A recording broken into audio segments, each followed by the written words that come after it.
Bom dia, sejam todas bem-vindas e bem-vindos à quinta edição do P3C, evento realizado pela Necta, com correalização da B3, Estadão e Portugal Ribeiro e Jordão Advogados. Agradecemos o apoio do Banco do Brasil, Infra SA e demais patrocinadores e parceiros que estiveram presentes em todos os momentos da organização deste evento. Fique agora com o vídeo dos nossos patrocinadores. Temos a missão de aprimorar a infraestrutura logística do Brasil. Por trás de cada obra existe inteligência, inovação e uma equipe comprometida com soluções que economizam tempo, reduzem custos e geram oportunidades. Cada projeto conecta pessoas, abre caminhos para a economia e transforma regiões. Contamos com uma equipe técnica especializada e um centro de inteligência, o ONTL, que reúne dados da logística brasileira. Infra SA, projetando o Brasil com visão estratégica e compromisso com os brasileiros. Todo mundo imagina um futuro melhor, com mais acesso, tecnologia e conexão, com mobilidade, infraestrutura, cuidado com o meio ambiente e crescimento sustentável. A imaginação é a fagulha, o combustível da transformação. É um grande desafio transformar esse futuro em realidade. Desafio que o setor público brasileiro encara de frente.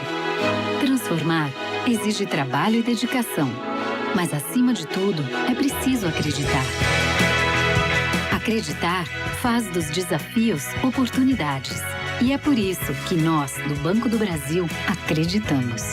Seja oferecendo soluções com tecnologia de ponta ou apoiando a implementação de políticas públicas.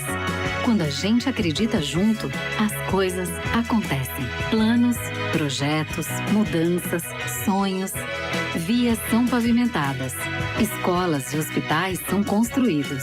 Parques são revitalizados. Empregos são gerados. E as pessoas podem ter uma vida cada vez melhor. E quando o Banco do Brasil acredita, o setor público realiza e a sociedade se transforma. Banco do Brasil, para tudo que você imaginar. Onde você vê uma estrada, a gente vê novos caminhos. Onde você vê tijolo e cimento, a gente enxerga infraestrutura para o futuro. Onde você vê paisagem, a gente avista turismo com sustentabilidade. Onde você vê um hospital, a gente vê qualidade de vida dos mineiros. A Codense está em todo lugar onde Minas precisa crescer. Com estruturação e desenvolvimento de projetos, parcerias com o setor público e privado e gestão eficiente de ativos. Codense, abrindo caminhos para Minas crescer. Governo de Minas. Aqui, o trem prospera. Temos a missão de aprimorar. Convidamos todos a baixar o aplicativo Connected Smart Cities pelo QR Code no verso da credencial e selecionar o evento P3C para acessar a programação e os palestrantes. Vamos dar início ao painel de 2016 a 2026, uma reflexão sobre a evolução das PPPs e concessões. Pedimos por gentileza que mantenham os celulares no silencioso. A interação e o envio de perguntas acontecem exclusivamente pelo aplicativo do evento, na agenda do palco e deste painel. A dinâmica será no formato de mesa redonda e o moderador será responsável por conduzir o debate da mesa. Para iniciar o painel, convido ao palco os palestrantes. Adalberto Vasconcelos, CEO da ASV Infra Partners.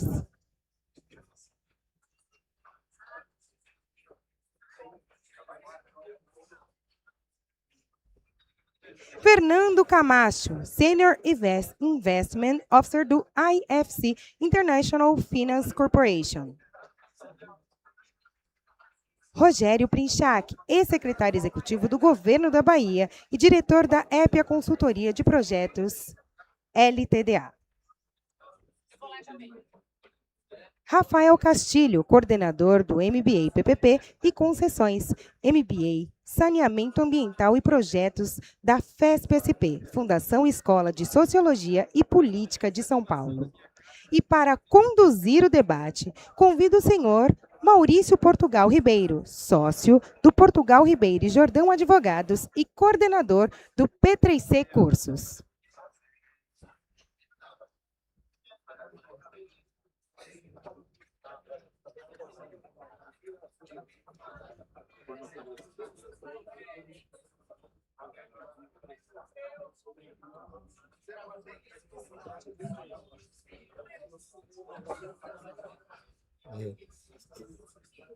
Bom dia, pessoal. Tudo bem? Primeiro, quero dizer que eu estou honrado de participar desse painel, né? Gente super qualificada, né? Amigos, né? Todos amigos. E queria só fazer um rápido comentário, né? A gente vai debater o que é que mudou nos últimos 10 anos, né, no mundo das PPPs e concessões, e aí no mundo, assim, de uma forma, digamos assim, holística, né? Olhando não apenas o que mudou no ambiente de negócios, mas também o que mudou na estruturação de projetos, o que mudou na gestão de projetos, o que mudou na estrutura institucional, funcionamento dos órgãos públicos como agências reguladoras, tá? E o que mudou, em vista aqui do tema aqui do painel, do tema, na verdade, do palco, né? O que mudou na educação jurídica, né? MBA e PPPs fazendo 10 anos, né? Representa aí um marco, e se a gente tem, né, um P3C desse tamanho, é um pouco por consequência do trabalho que o Carlos está fazendo e que outros estão fazendo de formar quadros, né? Eu estava observando hoje pela manhã que o mundo de infraestrutura está formando quadros que, pela qualidade, estão indo para outras áreas e fazendo história em outras áreas, né? O Galípolo, no banco, o Galípolo vem do mundo de infraestrutura, né? Se formou junto com a gente, né?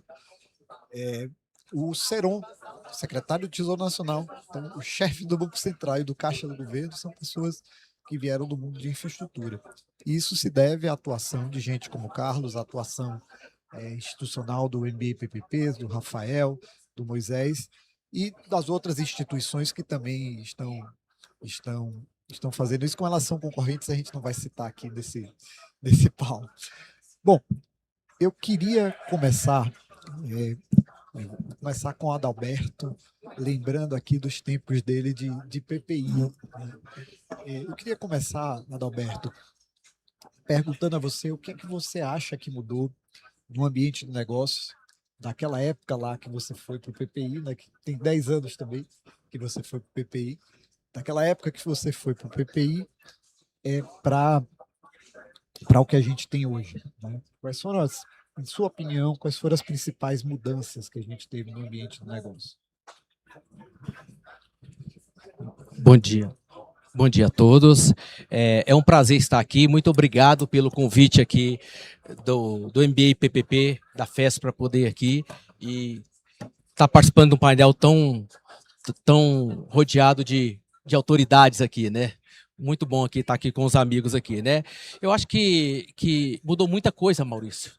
Mudou principalmente se a gente pegar um recorte só de 10 anos e a gente começa a ver qual que era o ambiente que a gente tinha em 2016 no país, né? Nós estávamos passando por uma crise política, uma crise econômica, nós tínhamos uma operação Lava Jato que estava a todo vapor e naquele momento a gente precisava de fazer investimentos necessários no país, tinha que alavancar esses investimentos. E como fazer isso naquele ambiente, né? Então foi quando foi montado o PPI, 10 anos atrás, a gente tinha um desafio muito grande mesmo. E quando assumimos o PPI, nós tivemos que buscar uma diversidade de investidores, porque a maior parte dos investidores eram empreiteiras e elas não estavam podendo contratar naquele momento com o poder público, e a gente teve que diversificar isso. Então a gente começou a fazer roadshows, ir para fora do país, buscar investidores internacionais, colocamos diversas equipes para trabalhar, o Henrique estava aqui, presenciou esse momento aí, e nós tínhamos essa estabilidade. Eu me lembro que quando eu assumi o PPI, a primeira reunião que eu fiz com investidores, eu reuni cerca de uns 40, 50 investidores, ainda lá na NTT, que a gente estava provisoriamente na Agência Nacional de Transporte Terrestres, e o objetivo foi perguntar para eles, por que vocês não investem no país? E aí eles foram colocando. E um dos motivos que eles colocaram, por exemplo, foi o seguinte: olha, a gente não acredita que vai sair determinados projetos, porque os projetos não estavam saindo. O pipeline dos projetos não saía. Falava que ia sair o projeto, às vezes nem entrava em licitação, e às vezes demorava muito mais tempo. Então a gente tem que ter essa credibilidade. E aí eu fui anotando esses pontos que a gente teria que ser atacado. Outro ponto, eles falaram o seguinte, assim, olha, e quando sai o projeto, a gente não tem tempo de estudar o projeto, porque é um custo de oportunidade. Diversos investimentos para poder colocar em diversos países. Então, para a gente poder aportar o capital ali, aportar os estudos ali, a gente tem que ter uma certa certeza. E aí foi quando a gente saiu no PPI com a resolução número 1, que, entre outras coisas, a gente colocou um rito mais severo, colocamos um rito mais severo para poder, um pipeline mais severo, um rito mais severo para colocar, e colocamos um prazo de 100 dias. Os 100 dias, a partir do momento que saísse o edital, para ter o leilão, para que pudesse ter um tempo razoável para que os investidores colocaram. Então, a gente tinha incerteza, nós tínhamos alguns setores que estavam travados. O Tribunal de Contas da União tinha travado o setor portuário desde 2011, 2012 não tinha uma licitação. Nós tínhamos a questão do óleo e gás também. Então, nós tínhamos diversos desafios para poder ser feito. O que a gente vê hoje em dia é uma mudança muito, muito alta. Nós temos hoje um incremento de investimentos na área de estrutura em todos os setores, bastante alavancado. Me lembro que a gente ficou no PPI 3 anos para estruturar uma concessão de rodovias. Hoje, quantas concessões de rodovias foram leiloadas no ano passado, né? Então, toda essa parte aí, eu acho que tem que ser bastante exaltada. Foi um crescimento que teve. E eu acho que uma coisa que mudou muito é que nós tínhamos dificuldade. Eu me lembro que eu tentei fazer um pacto na época pela infraestrutura, onde ia ter uma participação do Tribunal de Contas da União, do Governo Federal, do Congresso Nacional e do Supremo, para a gente poder destravar a infraestrutura, porque o Brasil precisava de alavancar os investimentos na área de infraestrutura. E isso não ocorreu, isso daí não ocorreu. A gente fez minuta, discutimos, mas não ocorreu. E hoje a gente vê isso de forma concretizada, não mais ou menos assim, mas na consensualidade, onde você tem hoje um destravamento. Então, era preciso, no país, você atacar e conseguir vencer os passivos regulatórios que a gente tinha, até para a gente poder fomentar um futuro melhor, né? Então, eu acho que houve um avanço significativo nisso e, sobretudo, igual você falou, e a gente está aqui no palco 13 do PPP, precisava de também ter um aprimoramento, de ter um avanço educacional, de um avanço de preparação, de capacitação, não só dos gestores, dos órgãos de controle, como também da iniciativa privada. E, sobretudo, ter um locus para você poder fazer um intercâmbio de conhecimento, fazer um network entre essas pessoas, para a gente poder ter esse sentimento de que todo mundo trabalha no mesmo objetivo, que é a prestação de serviço adequado aos usuários. A gente tem que vencer isso e precisava da gente ter isso de forma clara. Então, o MBA, PPP e outras ações, ajudou a gente ter hoje um ambiente muito mais propício a trazer esses investimentos e trazer a iniciativa privada e a gente ofertar um serviço melhor, né? E prova disso é o evento de hoje, o tanto que ele está cheio, com tanta diversidade de temas para poder colocar, né? Então, isso aqui é uma prova mesmo. Eu acho que mudou bastante, mas a gente chegou num ponto, Maurício, que era preciso começar.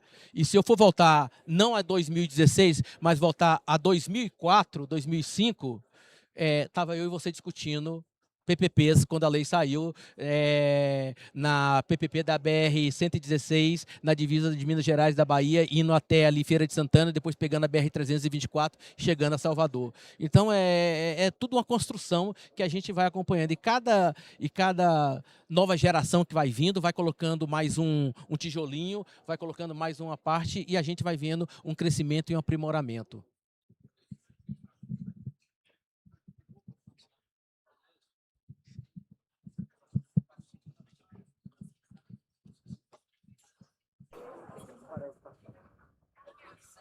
Som.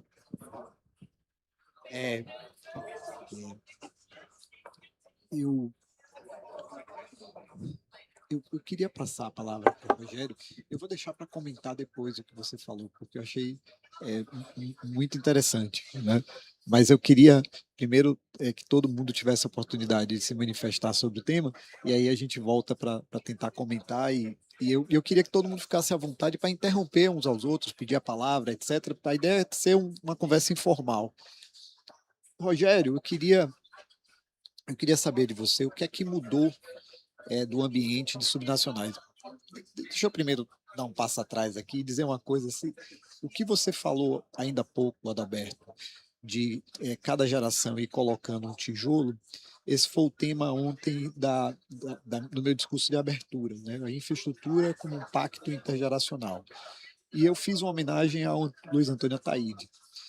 Mas eu fiz ao Luiz Antônio Ataíde em nome de todos aqueles que contribuíram para a gente chegar à pujança que a gente tem hoje, né?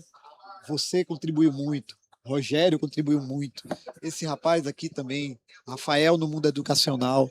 Então, assim, eu acho que é muito importante a gente que teve essa experiência tomar como prioridade, mostrar o que aconteceu, homenagear essas pessoas que botaram lá sua pedrinha. Você criou o PPI, né? Você estava lá no centro desse negócio, e se não tivesse PPI, a gente não tinha a pujança que a gente tem hoje. E homenagear porque a gente precisa criar espaço para um heroísmo cívico que ajude a formar as próximas gerações. Tá? Eu acho que a preocupação de gente como a gente agora, a gente está ficando velho, não tem jeito.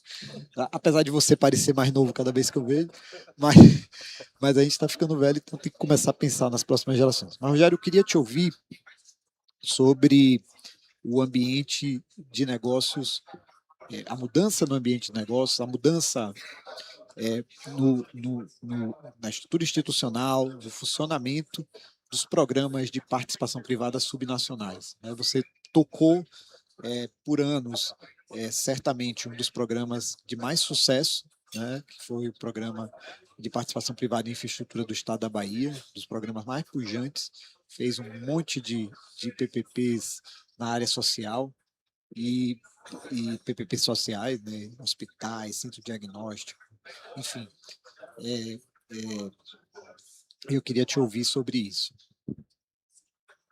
Bem, Maurício, eu gostaria aqui de agradecer a todos aqui pelo convite aqui, por estar presente aqui nesse painel, todas as pessoas amigas aqui, que a gente sempre aprende muito com você, Alberto, Camacho, Rafael. Bem, Maurício, eu acho que uma mudança crucial. Ontem, inclusive, eu tive a oportunidade de gravar uma aula do PPFlix que falou sobre o papel das facilities.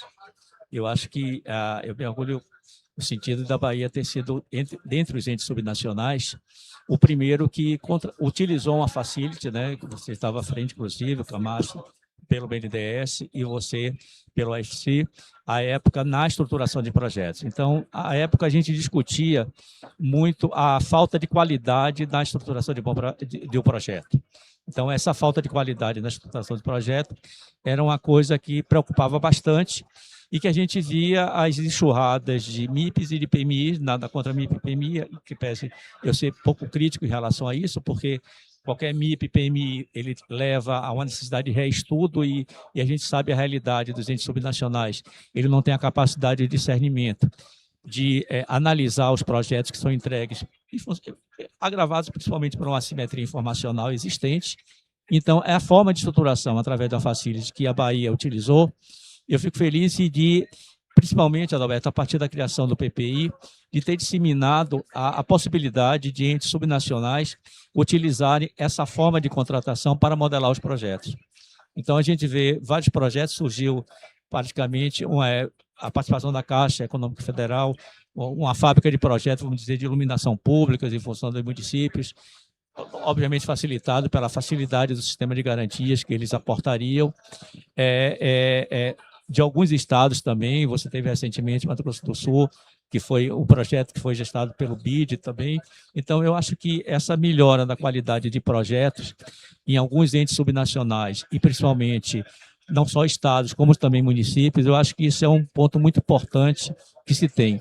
Além do mais, e você colocou isso, e você tocou no início de sua fala, a questão da disseminação do conhecimento, né? Então, eu acho que a rede PPP teve um papel importante, né? Teve um papel importante nessa disseminação do conhecimento, juntamente com o Henrique Pinto, que foi um dos apoiadores, né, por parte do BNDES, que deu sustentabilidade a essa ideia da gente disseminar esse conhecimento através da criação da rede PPP, que terminou geminando, né, Camacho, a própria questão do MBA que você citou assim. Então, o que é que eu diria? Eu sinto uma melhora no aumento da questão de projetos, da qualidade desses projetos que são ofertados. Há uma questão também que mudou, e que é a questão de renegociação de projetos. Você vê alguns estados já criam, no âmbito dos seus tribunais de conta, câmaras similares ao que tem no SESEX Consenso no TCU. A Bahia, por exemplo, teve um projeto que eu tive a oportunidade de coordenar a modelagem, que foi um projeto desafiador, independentemente do mérito ou não do projeto, mas o projeto da Ponte Salvador-Itaparica, que terminou sendo objeto de discussão. Letícia participou ativamente dentro da discussão de uma das partes. Você tem a participação também do SESEX Consenso no Mato Grosso, também na questão dos trens do VLT que foram transferidos. Então, você tem vamos dizer assim, um espelho do que está acontecendo em relação ao governo federal e um melhor relacionamento com os órgãos de controle que a gente sente em relação a isso, né? Há alguma resistência de alguns estados ainda e algumas discussões, a Bahia é uma delas, em relação ao controle prévio dos projetos por parte dos órgãos de controle. Então, eu acredito que a maioria dos estados e de alguns municípios, eles já não são resistentes assim em relação a esses projetos mais complexos, eles passam por uma análise prévia, né? A Bahia, ela ainda defende, né? Ela não defende vamos dizer assim, o não atendimento na íntegra da resolução que o TCE publicou em relação a isso. Isso realmente ainda não houve esse entendimento da importância, que eu acho, que do controle prévio, desde que você tenha limites. A gente entende que é sempre que eu digo, né? Principalmente quando a gente está do lado de lá, como gestor público, a gente tem um calendário político e a gente tem um calendário técnico, né? Então, você segurar o calendário técnico para sobrepor o calendário político, que é um desejo legítimo de todo governante de ver aquele projeto sendo licitado ainda durante seu mandato, foi uma das tarefas mais complicadas para mim, né? E também o discernimento na qualificação e no entendimento dos projetos em relação a isso. Há alguns pontos a serem explorados ainda, principalmente dos entes subnacionais em relação a... eu não estou falando de estados como São Paulo, alguns outros estados, Minas Gerais, a Bahia talvez em alguns casos, da captação de financiamento e tirando essa independência excessiva que havia na alavancagem financeira pelo concessionário, dependente dos recursos do BNDES, né?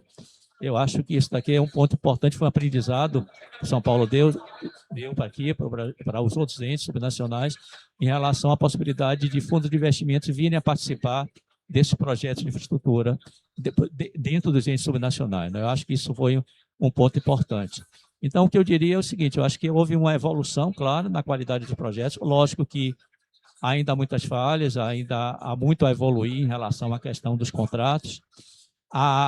Continua, infelizmente, ainda demora no atendimento dos reequilíbrios contratuais. Isso daqui é um problema que ainda persiste em grande parte dos entes subnacionais. Eu acho que não diria falta de coragem, mas falta, às vezes, até de conhecimento da importância e do desequilíbrio financeiro que fala, né? Você sempre comenta, eu acho que é extremamente importante que você tenha um desequilíbrio econômico e um desequilíbrio financeiro. Então, essa demora, a gente ainda percebe que isso ainda persiste, essa demora no atendimento dos pleitos de reequilíbrio econômico e financeiro. Há o reequilíbrio cautelar que São Paulo introduziu, acho que isso precisaria ser mais disseminado por parte dos outros entes subnacionais, a fim de evitar desequilíbrios contratuais. Então, eu diria que são essas as evoluções que eu enxergo, e lógico que há muito caminho ainda a percorrer em relação a esse aprimoramento. Eu queria agora perguntar ao Camacho. Eu acho que eu vou fazer ao Camacho a pergunta mais difícil, mas eu acho que eu tenho que direcionar para ele. porque eu não sei se vocês já assistiram a aula do Camacho, né? Camacho é um profissional fora de série, mas ele é, em minha opinião, mais do que tudo, um professor fora de série, né? Toda vez que eu assisto a aula do Camacho, eu aprendo muito. E só para vocês terem uma ideia, a última aula que eu assisti dele, ele dá uma aula no meu curso, ele citou um livro do Subramanian, que é um professor de Harvard, que foi meu professor lá. E ele conhecia o livro do cara que eu não conhecia, não sabia que existia, né? E isso ele cita sei quantas referências durante a aula e eu sempre saio com a sensação de que eu aprendi muito. Aliás, tem 2 artigos da Folha que eu publiquei esse ano que tem a ver com aquela sua aula, né? Mas por que é que eu estou falando tudo isso? Porque houve uma mudança na teoria sobre reequilíbrio, na teoria sobre fazer projetos, estruturar projetos nos últimos 10 anos, né? E não tem ninguém mais qualificado do que Camacho para nos explicar o que é que ele acha que mudou na teoria sobre os projetos de infraestrutura, né? Eu estou falando basicamente de estruturação de projetos, gestão de projetos, e aí os temas em torno das duas coisas, né? Quais são as melhores práticas em estruturação de edital, melhores práticas em estruturação de contrato, melhores práticas em estudo de viabilidade, e na outra ponta reequilíbrio, renegociação, arbitragens, né? E todos os instrumentos que a gente usa, relação com órgãos de controle, né? Todos os instrumentos que a gente usa para gerir os projetos, né? Então, eu queria te ouvir sobre como mudou a teoria. Obrigado, Maurício. Bom, primeiro eu também dizer que é um prazer estar aqui no evento, né, do P3C, mas também nesse painel. Eu trabalhei com, acho que todos vocês ao longo da minha carreira, né? Quando eu voltei da Austrália, acho que uma das referências aí que me ajudaram a entrar no mundo das concessões PPPs foi o Maurício, aí na época ele estava no IFC, né? Aprendi bastante com ele. O Adalberto auditou meus projetos lá quando eu era os aeroportos, né? E a gente discutia bastante, depois até na discussão de EBP, né? De facilities também, quando eu ia com o Henrique lá no TCU, a gente discutia bastante, né? O Pinchac com os projetos da Bahia, e o Estado sempre inovou bastante, né, em termos de PPPs, foi uma super escola também para mim, e o Castilho, né, com o MBA PPP, que é uma iniciativa que me dá muito carinho de ter participado, né, ao longo dos últimos 10 anos. Assim, o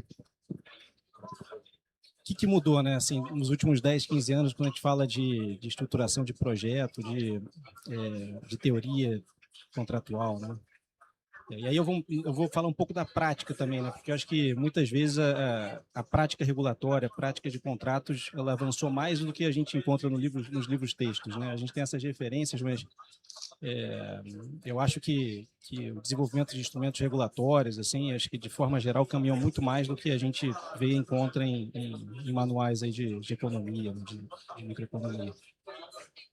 Quando eu cheguei no Brasil e depois da Austrália, né, e aí entrei na área do Henrique, né, e aí já fui me deparando com projetos de aeroportos, né, no governo Dilma, na época. O que eu vi, assim, e também com projetos, não na Bahia, mas também em outros subnacionais, né? Eu acho que existia uma pouca compreensão com relação aos riscos de negócio e como dividi-los entre o público e o privado, assim. Eu via que existia uma ansiedade muito grande dos governos, de forma geral, de que qualquer risco de negócio tem que ser alocado ao parceiro privado. Isso também em órgãos de controle. Assim, não existia uma reflexão maior de alocação de riscos entre as partes, se aquele determinado risco ele merece ou não ser suportado pelo governo, porque, no geral, né, como a gente fala, o value for money vai ser melhor se o governo suportar pelo menos parcialmente aquele determinado risco. Não existia essa sofisticação de diálogo, né? Eu via que os governos eles tinham na cabeça deles que riscos de infraestrutura tinham que ser suportados pelo privado, porque era o natural. O privado tem mais expertise que o governo em torno desses projetos. E eu acho que por conta também desse tipo de racional, a gente teve muitos problemas, né? em aeroportos, na qual eu participei, em rodovias, lá na terceira etapa, outros projetos também subnacionais. A gente começou a ver que os projetos começaram a dar errado. Assim, os contratos tinham falhas de instrumentos regulatórios, de incentivos, né? Eu cito um que é um projeto que eu participei, né, de aeroportos, né? A gente licitou as concessões aeroportuárias por outorgas fixas parceladas, né, numa boa intenção de que, olha, essas outorgas fixas elas vão alimentar um fundo chamado FENAC, que vai ser utilizado para subsidiar PPPs aeroportuárias, projetos deficitários, etc. Então, era tudo, do ponto de vista técnico, que fazia sentido, mas no final das contas, aquela decisão de você licitar por outorga parcelada, ela se mostrou inadequada do ponto de vista regulatório, né? Quando veio uma crise econômica, quando veio a Lava Jato, os projetos começaram a ter problemas financeiros, né? E assim a gente teve outras decisões em rodovias, com a duplicação em 5 anos, independente da capacidade de execução do projeto. A gente teve uma série de decisões, porque acho que naquela época os governos tinham na cabeça de que o privado ele tem uma capacidade infinita de realização e ele é capaz de suportar qualquer tipo de risco. Isso mudou bastante, né? Acho que quando a gente vê 10, 15 anos depois, né, a gente já tem concessões no governo federal com alocação de risco de demanda. A gente já chega no TCU e já consegue discutir compartilhamento de risco geológico, de demanda, de insumos. Naturalmente, o tribunal vê isso com bons olhos, a gente consegue ter uma análise mais customizada para cada tipo de projeto. Então, esse é um ponto que acho que mudou bastante, né, nos últimos anos. O que eu acho que falta, assim, também já fazendo uma provocação? Eu acho que a gente, aqui no Brasil, também se acostumou a ter muita receita de bolo, né? Teve uma fala que eu até citei isso naquela conversa que a gente teve, né, que foi de processos competitivos, né? Quando você trouxe o Paul Milgrom, né, para o seminário e você perguntou para ele, olha, aqui no Brasil a gente tem basicamente um tipo de leilão que está sendo aplicado, que é um leilão de menor preço com critérios de passa-não passa, pré-qualificação. Como é que você vê isso? A gente não deveria ter uma análise mais customizada, mais direcionada por tipo de projeto, né? Então, isso me chamou a atenção naquela época e eu acho que isso meio que perpassa vários pontos aí que a gente tem no Brasil. Então, em leilão, a gente usa o mesmo leilão, independente do tipo de projeto. Menor preço com pré-qualificação, seja para Nova Dutra, seja para um projeto de iluminação pública, uma PPP de escola. Será que isso é adequado ou não, né? Do ponto de vista de regulação de contrato, a gente utiliza sempre o mesmo receituário de regulação contratual, de forma geral. Eu lembro que, quando eu comecei a estruturar a Sabesp, né, fizemos uma sondagem de mercado com 50 agentes e o que a gente ouvia? Copia o contrato SEDAI, não tem outra. Essa é a solução para a Sabesp, é a melhor solução regulatória. E a gente, com estudos, com análises, com convencimento técnico, a gente acabou elaborando um outro modelo que eu entendo que é mais uma referência aí que a gente tem para ser aplicado em outros projetos de saneamento, né? Eu acho que não é também a receita de bolo para todos os projetos, mas dependendo da área de concessão, do projeto, esse modelo regulatório pode ser aplicado. Então, acho que isso que falta um pouquinho, acho que a gente avançou bastante, né? Como eu mencionei, acho que as discussões de contrato se sofisticaram bastante em aeroportos, o modelo regulatório mudou muito desde a primeira concessão até agora, né? Com questões de negociação entre as companhias aéreas e o aeroporto, de price cap para revenue cap, enfim, a gente teve vários avanços aí, e aí eu cito aeroportos, mas a gente teve isso em outros setores. Mas acho que o que eu acho que que a gente precisa mudar para frente é ter um pouco mais de olhar customizado. Assim, não ter um olhar super padronizado e a gente começar a olhar para projetos como entidades específicas que eles são. Então, um pouco, enfim, respondendo a sua... Tá. Deixa eu comentar algumas coisas, porque tem as coisas que você falou que eu preciso reagir. Uma delas é que eu sei que todo mundo elogia a qualidade dos projetos hoje, mas, sendo sincero com vocês, eu não acho que a gente evoluiu muito em relação a isso. Nos últimos 10 anos, assim, as coisas são feitas de forma mais técnica, ninguém mete duplicação sem que você tenha. é, mas o preço que a gente pagou para crescer do modo como a gente cresceu em termos de pipeline e de portfólio foi estandardizar todos os editais, aquilo que você falou, né? Então, você tem, se você olhar o contrato de concessão de aeroportos e o contrato de concessão de rodovias, tem muita coisa parecida. E o contrato de saneamento, que é um mundo completamente diferente, também muita coisa parecida. Então, por que, por que isso? Porque a gente precisava da escala. E escala é importante no país como o Brasil, né? A gente está contratando 180 bilhões de reais de capex por ano por meio de concessão e PPP.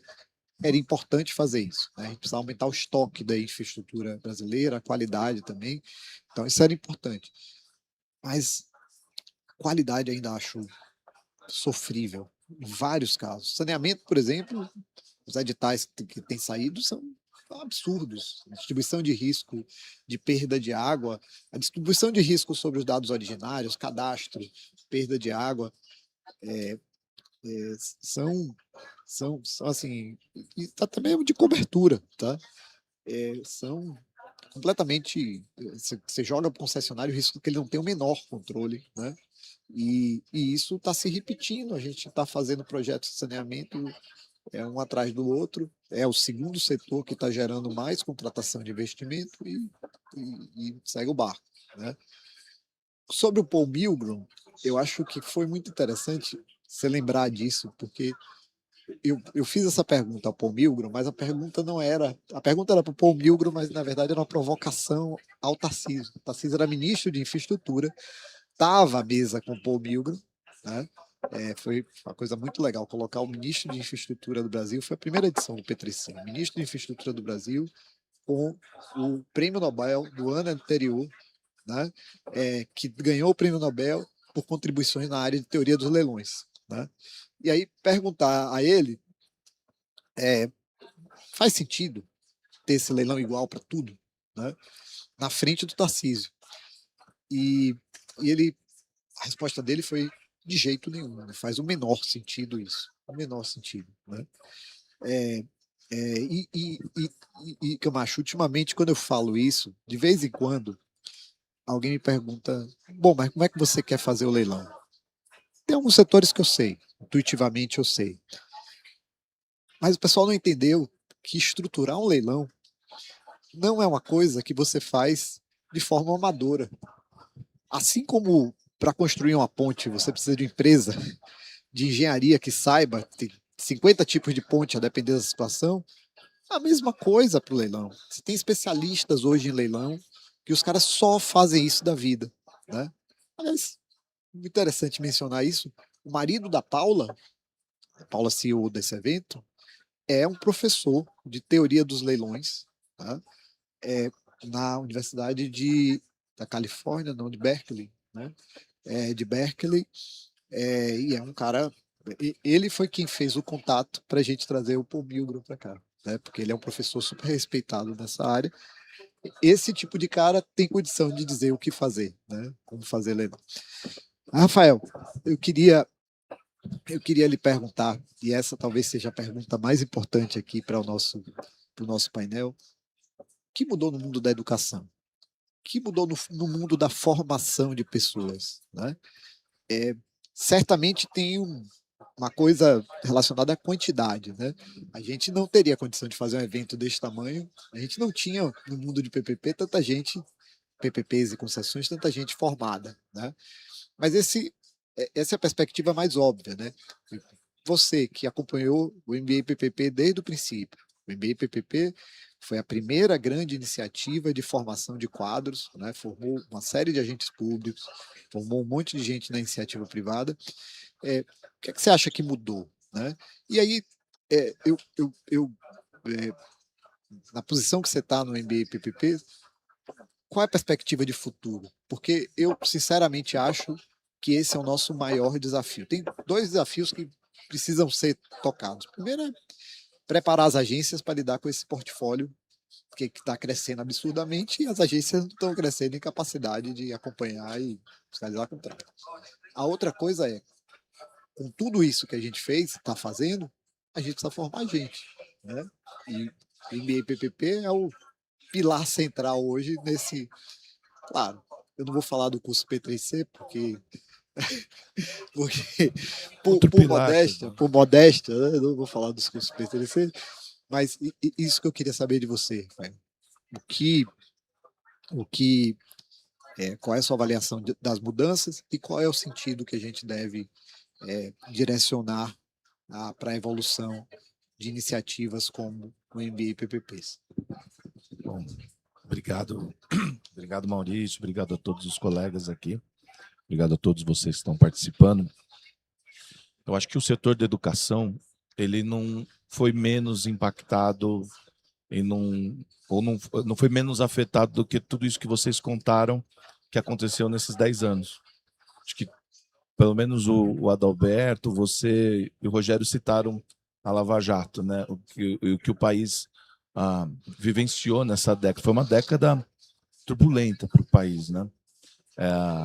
E acho que o primeiro desafio, necessidade, fomos provocados. Acho que a primeira coisa que a gente tem que observar é isso. Nós fomos provocados pelo mercado também. Não é só que saiu da nossa mente brilhante, mas o mercado também tinha essa necessidade. Vocês todos nos provocaram para que a gente pudesse dar os próximos passos, né? Mas a gente tinha um modelo na cabeça, quer dizer, como tornar isso viável. Lá atrás, a gente pensava num modelo basicamente disso, olha, de ter patrocínios que tornem possível para as pessoas no território nacional fazerem um curso como esse do MBA. Mas eu lembro que a gente estava em Londres e a gente estava numa missão junto com a Embaixada Britânica e as maiores construtoras do país estavam lá com a gente. E foi quando estourou, assim, que até uma das pessoas tinha sido presa e tal. Foi até desagradável citar isso, mas é importante para a gente entender o que foi e o que nos obrigou também a viver aquele momento e de compreender. E eu acho que nós, como curso, tivemos uma necessidade, e que também acabou se tornando um mérito e a condição de ser um interlocutor confiável nesse período entre o público e o privado, na maneira mais prática, que a gente pode falar, mais direta. Nesse período, nesses 10 anos, eu acho que o principal efeito foi a requalificação da discussão e das relações entre o público e o privado. Houve um momento, acho que vocês se lembram, que as pessoas tinham até muito receio de dialogar, de sentar na mesma mesa. As pessoas não sabiam o contorno do que poderia acontecer. Entendo, por exemplo, quando a gente começou o MBA e PPP, a gente estava prestando consultoria, né, apoio de capacitação para a Embaixada Britânica, que tinha como objetivos exportar os serviços que eles fazem, demonstrar a expertise deles, mas de repente o nosso país ele estava impedido, muitas vezes, de pegar e de fazer isso, né? E a gente precisou, nesse meio tempo, mas também foi uma ocasião, trouxemos gente de órgãos de controle, trouxemos gente de governo, grandes escritórios, grandes intelectuais, trouxemos grandes empresas, e o MBA ele serviu muito bem como essa condição, os módulos internacionais que a gente realizou, e a gente pôde colocar na academia, colocar todo mundo na mesma mesa. Acho que isso foi muito bom, tá na mesma mesa, gente que estrutura projeto, gente que faz o controle, reguladores, e está todo mundo convivendo dentro do mesmo ambiente com liberdade intelectual. Eu acho que nesse período isso foi um alento. Eu acho que um pouco do sucesso nosso foi essa condição e essa capacidade que a gente teve de absorver isso tudo. Não ficamos livres, o setor de educação ele sofreu muito, principalmente na área de graduação, né?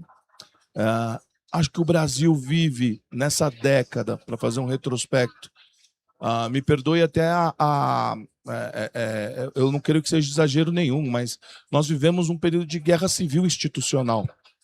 E como grandes acontecimentos da história do Brasil, a gente é o país das revoluções passivas, da modernização conservadora, e somos um país também que a gente finge que não está vendo, muitas vezes, né, ou é mais oportuno não enfrentar as grandes situações, e nós vivemos hoje, até hoje, acho que o que está marcado nessa década é esse grande conflito entre instituições, né, e a gente tentando reposicionar e requalificar. Vivemos nesse processo 10 anos, um período que já é até anterior, mas de judicialização da política e também de politização da justiça, e nós testemunhamos isso, né? E participamos desse processo de tentar compreender e de algo que até eu acho que atrasou muito o país, que é a criminalização da política também, né? E hoje nós estamos vendo o reflexo, está na agenda do dia da dificuldade que o país enfrentou. Por outro lado, eu vejo assim como futuro, quando nós estamos falando de PPP, toda vez que a gente vai fazer, por exemplo, um módulo internacional, tem algumas dificuldades ali para as tradutoras que fazem lá o evento, né? E a gente tem que explicar para os outros que no Brasil a gente acaba os alunos sempre dizendo, tem lei que pega e tem lei que não pega no Brasil. E como que a gente faz essa tradução? Mas aí a gente tem que explicar que a PPP de alguma maneira pegou. Nós estamos aí com 20 anos, né, da lei de PPPs. Nós passamos por governo Lula, governo Dilma, governo Temer, governo Bolsonaro e agora governo Lula de novo. E é muito raro no país, porque a gente é muito... o Brasil ele acaba sendo muito refém de agendas, né? A gente gosta de agenda. Então, e a PPP, eu acho que ela se consagrou, e você vê, a gente tem PPPs em diferentes níveis federativos, federal, estadual, municipal, de diferentes partidos aqui, de diferentes governos que representam diferentes forças políticas do país, mas as PPPs, de alguma maneira, elas se tropicalizaram. Eu lembro que, você está falando dos desafios da educação, né? Eu acho que foi muito também de tropicalizar e de trazer essa discussão, porque a gente tinha essa coisa de trazer para o conhecimento o modelo britânico e as grandes experiências internacionais. Eu lembro que um dos primeiros seminários que a gente fez no Rio Grande do Sul, a gente trouxe um professor lá da LSI, e a primeira pergunta que as pessoas faziam era sobre garantias. Como que funciona a estruturação de garantias no Reino Unido? E aí, poxa, demorou alguns segundos ali para ele entender como assim garantia, né? Não tem garantia, né? Um ambiente institucional muito mais amadurecido, muito diferente. Então, eu acho que o nosso trabalho também foi de entender, e acho que a FESP, né, como uma instituição de ciências humanas, de ciências sociais, foi importante nesse sentido, sabe, de poder compreender a formação histórica do Brasil, a cultura política do Brasil e trazer essas grandes experiências, mas para conversar com a nossa realidade cotidiana.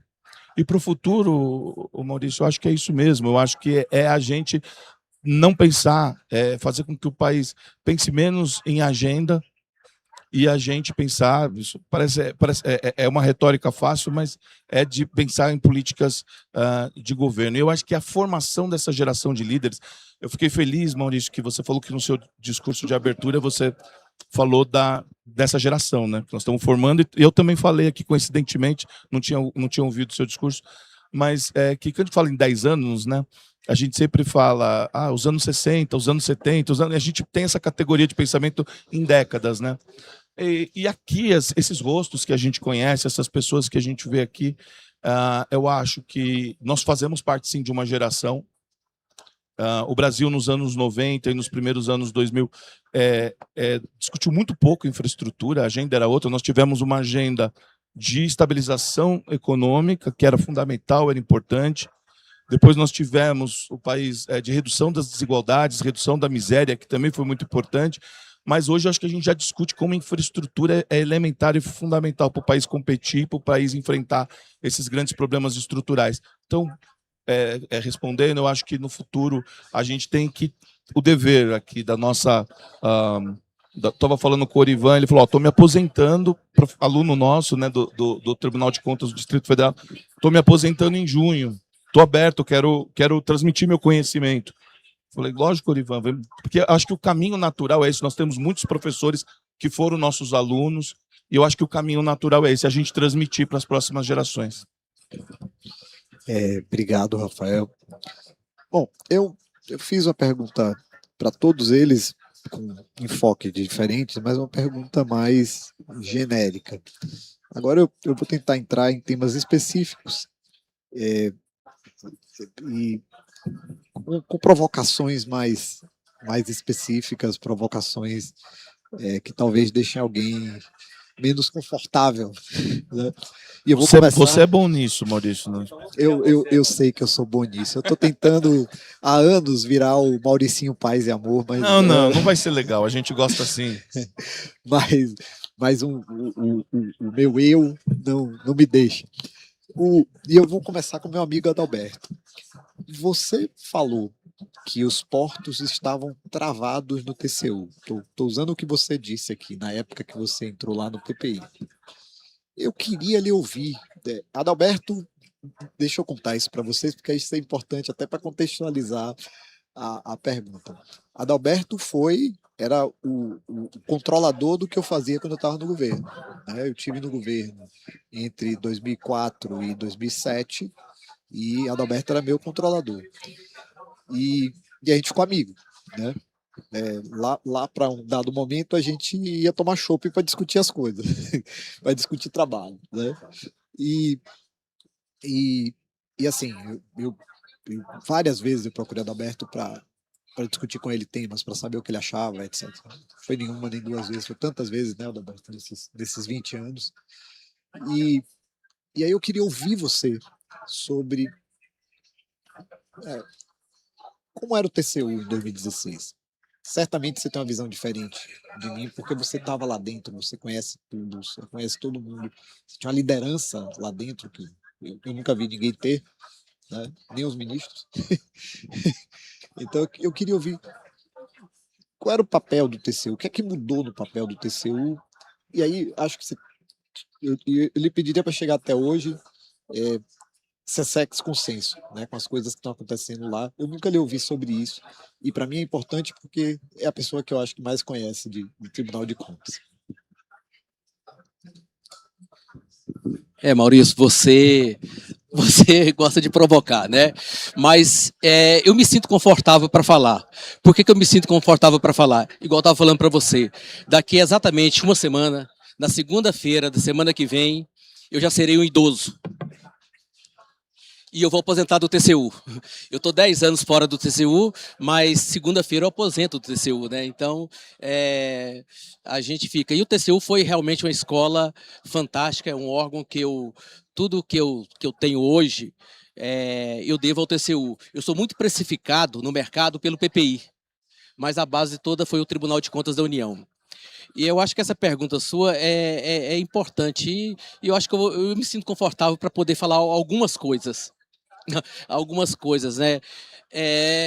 Quando começou essa questão de regulação no país, essa questão de acompanhamento das desestatizações, o tribunal começou a acompanhar isso em 94. Em 94, antes da Lei 8987, que era de 95.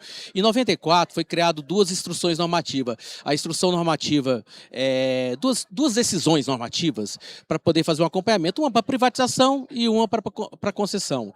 E depois veio essas instruções normativas se consolidar ainda na instrução normativa número 7, de acompanhamento das privatizações, e a número 10, de concessões. E o que aconteceu nisso daí? Isso aqui eu acho que é uma coisa interessante. Porque a preocupação naquele momento, não só do governo federal, mas como do tribunal, não eram as concessões. Não eram as concessões. A privatização eram as privatizações. O foco era dado por todas as privatizações. Quando entrei no TCU, eu fui colocado no grupo de privatização, que era ligado à presidência. Não tinha nenhuma diretoria ainda. E a gente começou a acompanhar eram as privatizações. Inclusive, até as concessões, igual foi da Rede Ferroviária Federal, ela era entendida, dava muito mais valor à privatização do que à verificação do contrato de concessão, a matriz de risco. Então, a gente tem que compreender que nós estávamos iniciando naquele momento, não só o governo federal, como o tribunal, o Brasil estava aprendendo a fazer concessões, estruturar projetos de concessões. A gente estava, igual você falou, que a gente discutiu várias vezes, discutimos, e foram boas discussões, junto com o Henrique também, aqui, que estava aqui, e a gente estava começando a aprender. E isso foi uma coisa que foi crescendo. Eu sempre fui a favor de você aperfeiçoar e de você fazer essa interação.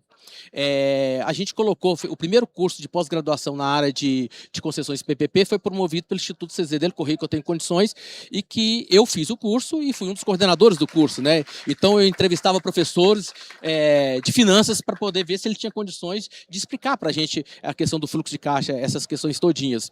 E a gente foi aprimorando. A secretaria foi evoluindo, mas ainda tinha que ter uma maturidade, igual você falou, Camacho, a gente tinha que compreender regulação. Então, quando você está trabalhando e, no mesmo tempo, você está tentando se capacitar, você não consegue fazer as duas coisas ao mesmo tempo. Então, é um processo mais moroso, que é normal. É um processo mais moroso, tanto do lado do poder público, quanto do lado também do órgão de controle. A gente foi dando passos ainda como foi possível de fazer. Por que eu falo isso? Porque chegou em 2013, e aí eu venceu o meu prazo na Cefid, que eu fiquei secretário lá não sei quanto tempo lá, não podia ficar mais tempo, e aí tinha que fazer um rodízio. E eu peguei e falei assim, eu não quero cargo gerencial. Eu não quero cargo, eu quero ficar na área temática de infraestrutura. E aí a gente criou as coordenações, Coordenação Geral de Infraestrutura. E aí eu peguei e assumi a coordenação geral do tribunal no Brasil inteiro, que também tomava conta da região sudeste, da Secretaria de São Paulo, Rio de Janeiro, Minas Gerais, Espírito Santo, e também das empresas estatais todinha, BNDES, Eletrobras. Fiquei com uma missão meia. Mas assim, o importante é que naquele momento a gente conseguiu dividir as coisas. E por que eu subi eu fui alçado desse cargo, né? Foi em virtude do conhecimento que a gente teve e porque o tribunal reconheceu naquele momento que você tinha que separar as questões de obras e as questões de concessão, que não eram a mesma coisa. Não era a mesma coisa. Uma das coisas que eu fiz lá no tribunal foi acabar com um concurso para engenheiros de obras. Porque eu falei assim, o tribunal não tem que substituir o gestor, o tribunal não tem que ter engenheiros de obra, nós somos todos auditores. Todos auditores. E quando eu fui coordenador, eu separei. Nós tínhamos duas secretarias de fiscalização e desestatização, Cefid 1, Cefid 2, onde a Cefid 1 que eu coloquei no meu lugar está aqui o Davi. Está aqui o Davi, ele ficou no meu lugar lá no tribunal na Cefid 1, e continuamos com Secretaria de Obras. E a gente fazia reuniões, tratava isso aqui, mas assim, a Cefid fazia o parecer, fazia a análise todinha, encaminhava para a Secretaria de Obras, a Secretaria de Obras dava um parecer, e esse parecer não era vinculativo. Ela analisava a razoabilidade, analisava qual era o impacto no fluxo de caixa, se isso valeria a pena ou não, aprofundar ou não, e fazia isso. E foi feito desse jeito. O que acontece em 2015? Troca a presidência. Troca a presidência, e foi a primeira vez que eu saí da área de infraestrutura.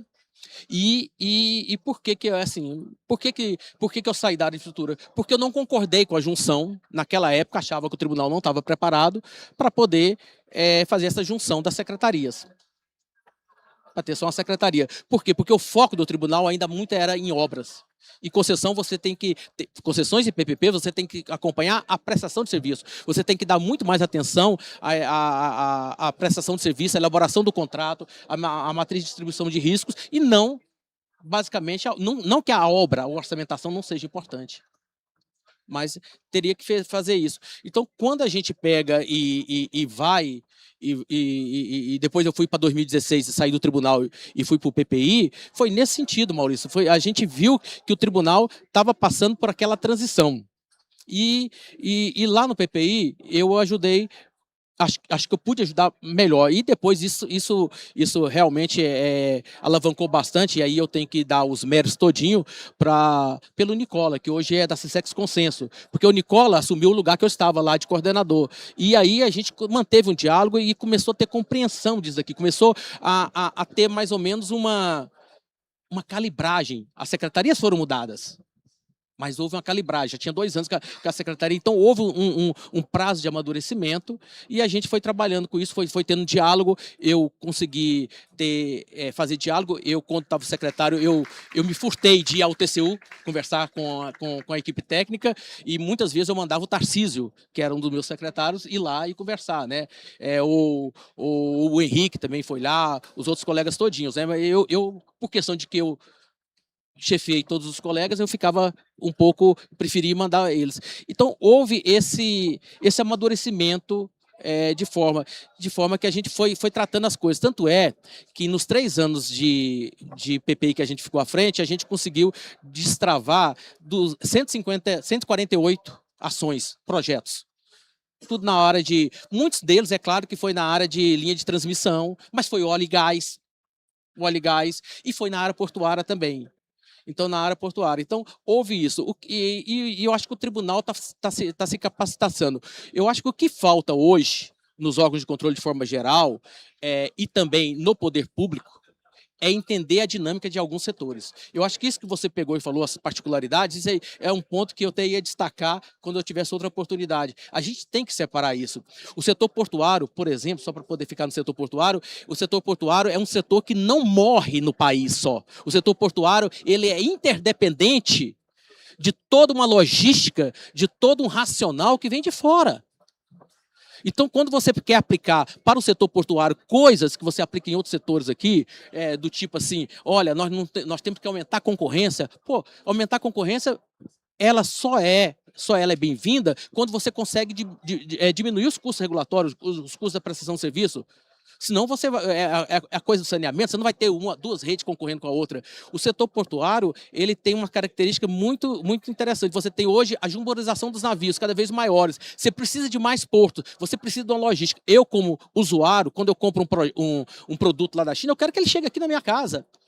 Então você tem que ter isso, você tem que ter maiores portos, você tem que ter dinâmica, você tem que ter escala. Então, essa parte eu acho que a gente tem que acrescentar ainda no controle. Mas eu acho que a evolução foi muito boa, nós temos, e a CSEX Consenso é uma coisa que eu acho que passou da hora. E ela veio aí para poder destravar. Acho que nós temos que aprimorar a qualidade, igual você falou, mas, assim, sem dúvida nenhuma, o tribunal deu uma contribuição fantástica para o setor de infraestrutura com a criação da CSEX Consenso e com o reforço no concessionarismo.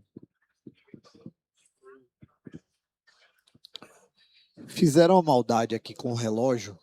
Eu não sei quem foi, porque eu estava com 18 minutos quando o Adalberto começou a falar. E aí, de repente, zerou.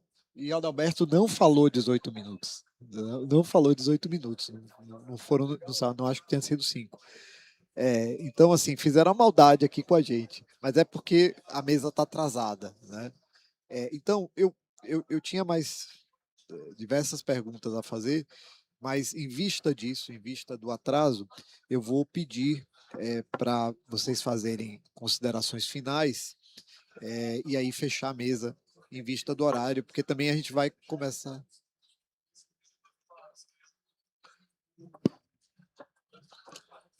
Dez, 15 minutos. Tá. Então, se ainda quiser fazer uma passada de perguntas e respostas mais 10, 15 minutos, se a gente pedir considerações finais, já vai dar, né? vai dar. E aí,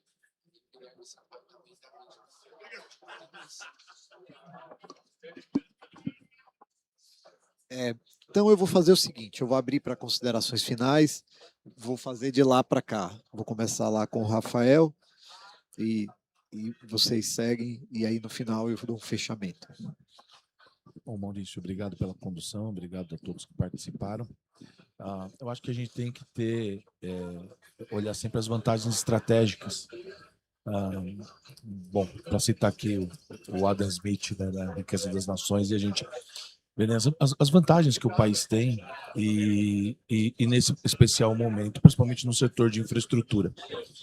Não vou nem aqui falar das dificuldades estruturais, porque vocês conhecem todas elas, desde as macroeconômicas, né? Mas o Brasil não é um país isolado no mundo, nós estamos dentro de uma ordem global. E eu percebo o seguinte, nós vivemos um momento em que a disputa interestatal entre as grandes potências do mundo, ela se dá em diversos níveis. E hoje existe o entendimento, né, que, por exemplo, o avanço que a China teve e a melhoria, o incremento da infraestrutura, verdadeira revolução, principalmente a China, que fez em termos de infraestrutura. E eu acho que o Ocidente hoje percebe que o sistema interestatal é um sistema competitivo, como entre as empresas, como faz parte da experiência que a gente tem econômica no mundo. E eu acho que se abre muito uma agenda nova de percepção entre tudo isso que a gente está vendo, em todas essas grandes fenômenos políticos que nós estamos presenciando atualmente, de uma agenda de desenvolvimento da infraestrutura, né? E nós temos um país para construir, né? O Brasil é um país cheio de oportunidades. Você, no começo, o Maurício perguntou do que mudou na questão da educação.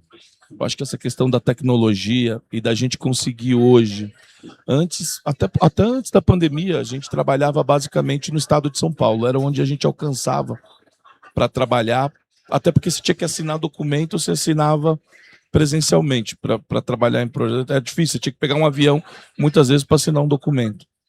Para você fazer uma reunião, já tinha Skype, né? Mas era falta de educação. Você chamar uma pessoa para fazer, até a pandemia, vamos fazer uma reunião, não vamos fazer por Skype, vamos fazer por videoconferência. Era meio que falta de educação. Hoje é natural. Então, hoje, por exemplo, nós estamos trabalhando em todo o território nacional.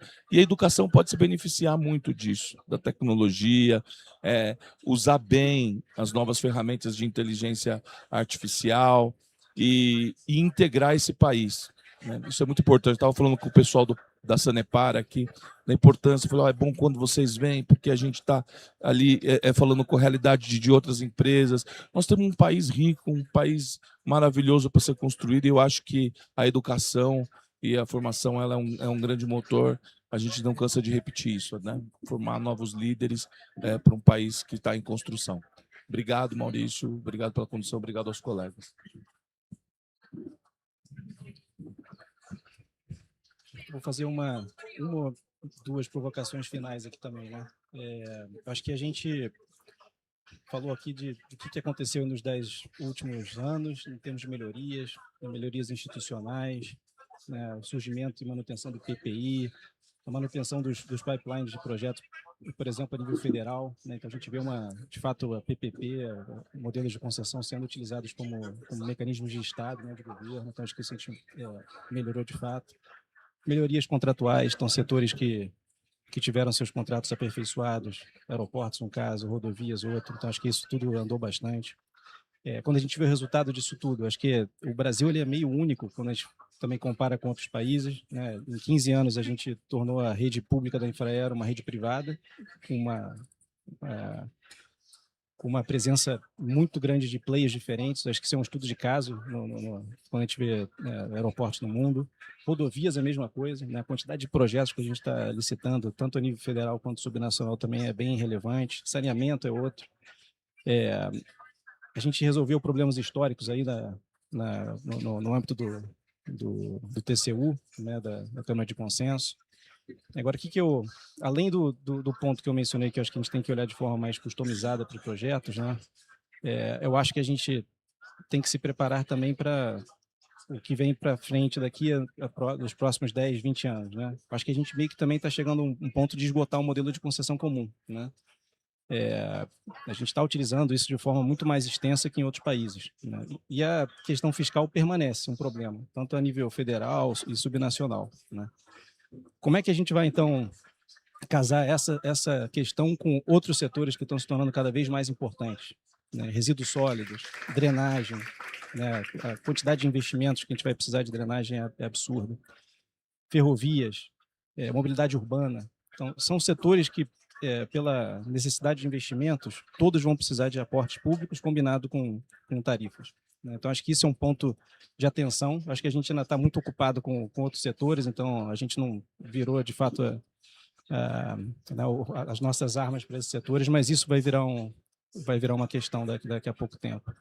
E aí, um último comentário com relação à Câmara de Consenso. Acho que, de fato, a gente precisava ter resolvido esses problemas, esses projetos problemáticos. Isso já foi um processo doloroso aí de 10 anos.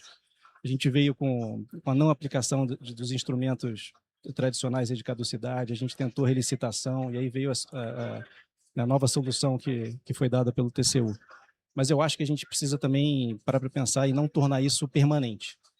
Eu acho que, de fato, a gente teve um problema que precisava ser resolvido, mas isso, na minha visão, é um pouco mais jabuticaba, quando a gente olha isso para o longo prazo. A gente tem instrumentos tradicionais que deveriam ser aplicados até para você gerar compromisso por parte de players de mercado. Então, a última provocação que eu faço nesse ponto. eu não tenho como não reagir antes de passar a palavra para o Adalberto. Existe um oba-oba do consensualismo entre nós, né? Toda rebimboca da parafuseta está criando uma câmara para fazer renegociação de contrato sem sequer saber quais são os contratos a serem renegociados, né? Virou uma moda, né? E apesar do TCU tá fazendo um trabalho muito interessante, muito bom, eu concordo plenamente com o Camacho. Aliás, já publiquei isso algumas vezes, né? A gente precisa definir qual é a condição de entrada na renegociação. Não basta ter um ente estatal dizendo que tem um problema e que o problema é relevante, né? Precisa focar a renegociação em situações que você tem, por exemplo, insustentabilidade do contrato e a opção da caducidade, a opção da relicitação não funciona por qualquer motivo. Então, eu concordo plenamente com isso. Queria passar agora a palavra para o Adalberto, para ele fazer as suas considerações finais. Eu ia até, Maurício, não fazer considerações finais, passar a palavra, mas assim, esse tema é instigante e eu concordo com o Camacho e concordo com você também, né? Então, alguém que é do controle ainda, colocando que eu acho que até por questão dos incentivos que você passa para os contratos, para os concessionários e para os reguladores, isso aí tem que ter um tempo, tem que ter uma limitação e tem que ter um limite, tem que ter um corte de entrada para os processos de renegociação. Não que eu ache que a renegociação contratual seja uma coisa que seja que não deva acontecer. Eu acho que o diálogo sempre é melhor, porque a partir do momento que você tem uma renegociação, você põe as partes para conversar e a decisão sai ali. Você não delega para um terceiro, igual é no dispute board, igual é na arbitragem, a decisão. Então, acho que a decisão é melhor, mas tem que ter algum limite, né? Obrigado pela participação com vocês, foi uma honra estar com vocês aqui. Bem, Maurício, eu vou terminar externando apenas uma preocupação, né? Eu comentei na minha fala a preocupação ainda na demora que os entes subnacionais têm em reequilibrar o contrato. Eu acho que isso é um problema sério que existe. A falta de entendimento de como fazer esse reequilíbrio também, houve uma evolução da utilização do fluxo de caixa marginal, eu acho, para novo investimento, mas ainda não há por parte dos entes subnacionais o entendimento correto de como é a melhor forma de você calcular esse reequilíbrio, né? Muitos ainda pensam em utilizar a TIR que foi precificada para licitação, que não tem o menor sentido em se fazer isso em relação a esses pontos de reequilíbrio. Me preocupa também, eu concordo plenamente com o que Camacho, Adalberto, vocês falaram, no que diz respeito ao limite, à questão da extrapolação de câmaras de renegociação de contratos. Mas, por outro lado, eu vislumbro que você tinha um instituto que já é consagrado, que é o Instituto da Arbitragem, e começa alguns entes subnacionais a quererem pagar arbitragem via precatório. Então, isso é um problema que eu vejo que você limita, né, uma possibilidade de discussão, e você cria uma assimetria na renegociação contratual muito desfavorável em relação ao concessionário, e isso vai ser precificado no preço, obviamente. Isso vai ensejar uma enxurrada de renegociação de contrato. Eu acho que essa é a preocupação que eu tenho em relação a isso daqui. Eu acho que tudo é um aperfeiçoamento, né? Lógico que os projetos precisam ser aperfeiçoados, houve uma melhora, mas ainda não é o ideal. Há como vocês comentaram, uma padronização excessiva de tipo de contrato para vários tipos. Eu acho que essa evolução precisa ter feito. Então, essa preocupação que eu externo aí nessas palavras. Bom, eu vou encerrar. Eu só quero mencionar, Rogério, que eu concordo com você que as arbitragens, pelas próprias decisões dos árbitros, pelo próprio modo como as arbitragens têm sido tocadas, eu acho que a gente vai presenciar em pouco tempo um ocaso das arbitragens, tá? As renegociações vão ocupar o espaço porque as arbitragens estão se tornando inúteis, né? Na hora que você diz com a decisão arbitral sobre reequilíbrio tem que ir para precatório, tá? No estado ou no município que tem um sistema de pagamentos da PPP para melhorar o rate de crédito. Na hora que você diz que vai para precatório, você está dizendo que o sistema de pagamentos é só para quando o pagamento é voluntário. Quando o pagamento é involuntário, ele não garante nada. Né? Estou falando de estado como a Bahia, né? Que já tem gente lá dizendo que a arbitragem de reequilíbrio, apesar de ter o sistema de pagamento, vai para precatório. Então, as arbitragens e as procuradorias estão tornando, né, os próprios árbitros, o funcionamento das arbitragens e as procuradorias estão patrocinando a decadência das arbitragens. E só vai restar renegociação em lugar das arbitragens. Eu concordo plenamente com você. Queria encerrar dizendo que foi uma honra participar aqui dessa mesa. E mais do que tudo, né, são amigos de muitos anos, né? Adalberto de uns 30 anos aí, 20 anos por aí. Né? O Rogério, desde que 2008, 2009, né, Rogério? Que a gente se conhece. O Camacho, eu nem sei dizer, foi 2005, né, talvez. Não, foi não. Quando você voltou, tá. E Rafael também, já há vários anos. Carlos, eu não sei se você quer falar alguma coisa, eu sei que o Guilherme Tel está aqui e que eu creio que o Guilherme vai receber uma homenagem, é isso? Então, passa a palavra ao Carlos Nascimento.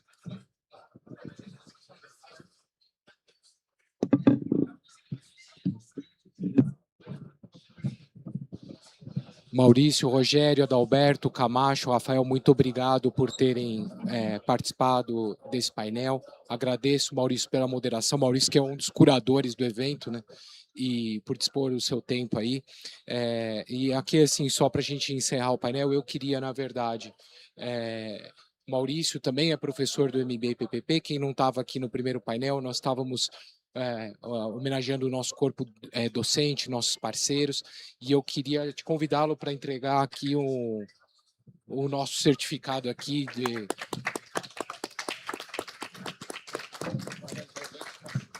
O Maurício falou que essas homenagens é coisa para velho, que ele não tá velho, né? Eu falei que não tá não, tá bem ainda, tá fazendo jiu-jitsu, tudo, então tá bem.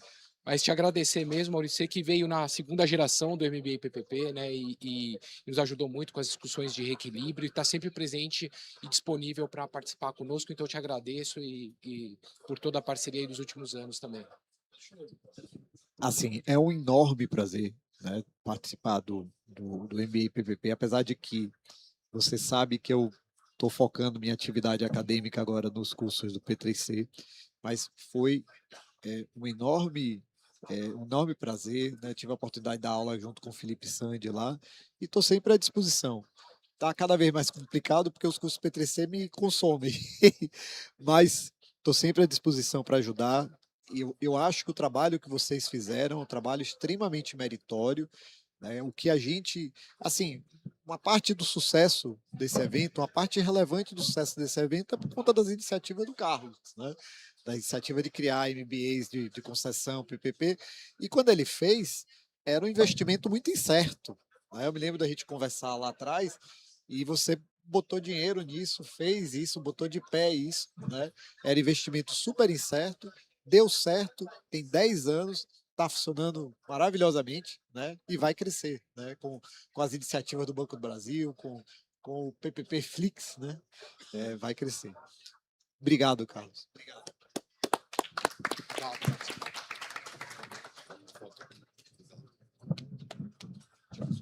Tirar certificadinho aqui.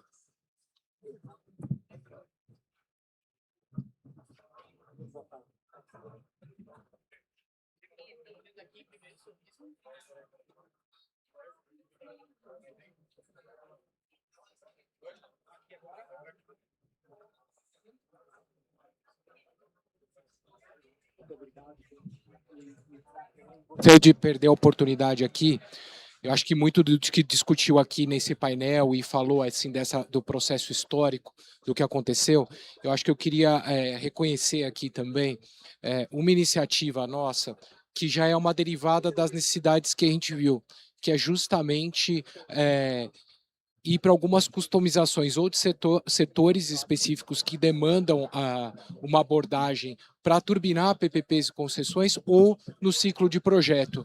Né, gente, eu vou pedir para vocês se sentarem aqui na frente, que eu vou chamar aqui o... E uma iniciativa nossa que começou no fim do ano passado, em novembro, foi a criação do MBA PPP e concessões com ênfase em ferrovias. E essa é uma parceria que nós fizemos junto com a Agência Nacional de Transportes Terrestres, a ANTT, a ANTF, que é a Associação Nacional dos Transportadores Ferroviários, e que ela tem o investimento de duas companhias muito importantes no nosso ambiente ferroviário, que é a Rumo e a Vale. Né? Então eu gostaria de aproveitar aqui, a gente fez os agradecimentos aos nossos parceiros no primeiro painel, mas Davi, Guilherme estavam também nas palestras, mas eu gostaria de convidar vocês aqui para também dar uma palavra e a gente entregar para vocês aqui essa nossa singela lembrança aqui, pelo fato de vocês realmente terem apoiado, acreditado que era possível fazer uma coisa, olhando para um setor tão importante como o setor ferroviário e que certamente nós precisamos cada vez mais lutar e fortalecer esse setor que vai ser tão importante para o desenvolvimento do país. Então, Guilherme Sampaio, diretor-geral da NTT, aqui o Davi Barreto, que é o diretor, e a Paula Tagliari, que é a gerente de meio ambiente da Rumo. A Vale não teve como estar aqui conosco, mas eu agradeço a vocês três aqui pela presença.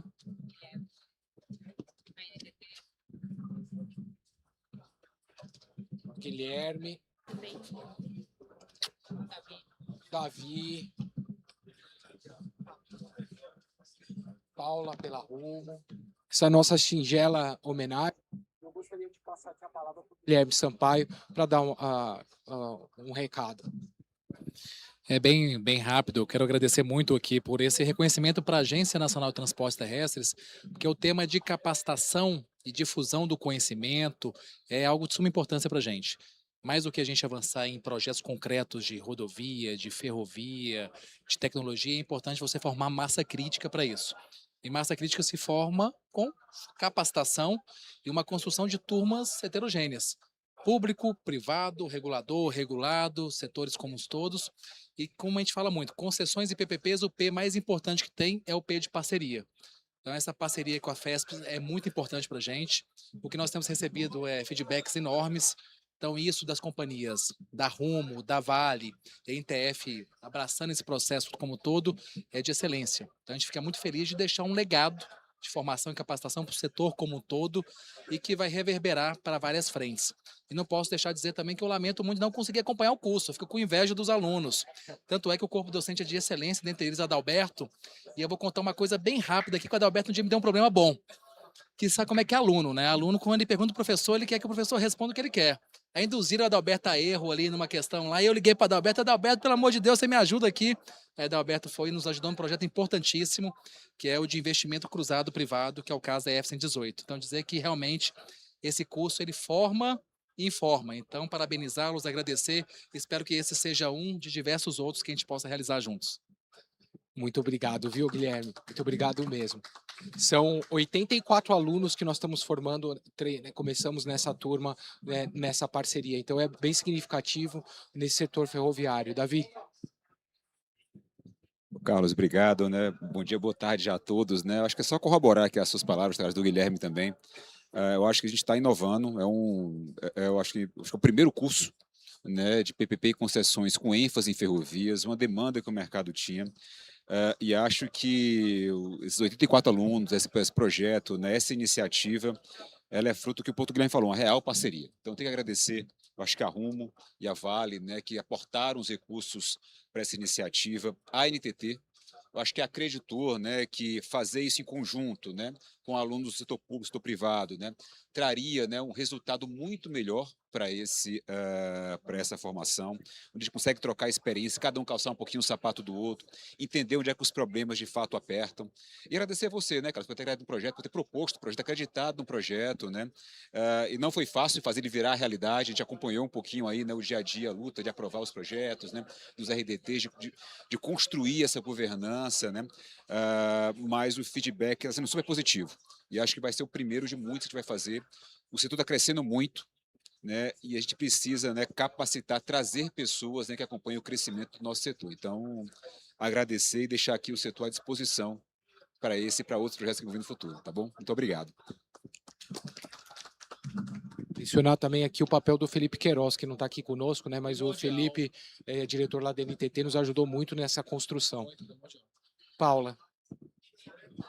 Boa tarde a todos. Bom, eu acho que primeiro é parabenizar a NTT pela possibilidade de a gente poder investir via RDT também, e a FESP-SP porque a gente embarca conosco nesses projetos que são de extrema relevância e importância para a capacitação futura de quem vai estruturar nossos projetos, quem vai desenvolver nossos contratos, né, quem vai efetivamente trabalhar com essa pauta que é tão relevante para o nosso país. Então, em nome da Rumo, eu agradeço e espero que a gente continue com essa parceria, capacitando cada vez mais pessoas. Obrigada.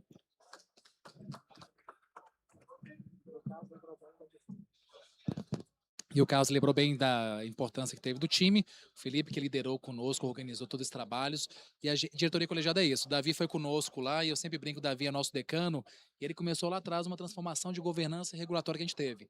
Demos sequência, agora essa parte de capacitação, então o fortalecimento do nosso time ali, e a diretoria é primordial, e o Felipe abraçou muito e organizou esse projeto conosco. Excelente, Guilherme. Então, muito obrigado, pessoal. Vamos tirar aqui uma foto final e obrigado pela presença de todos. Senhoras e senhores, encerramos neste momento o painel sobre de 2016 a 2026, uma reflexão sobre a evolução das PPPs e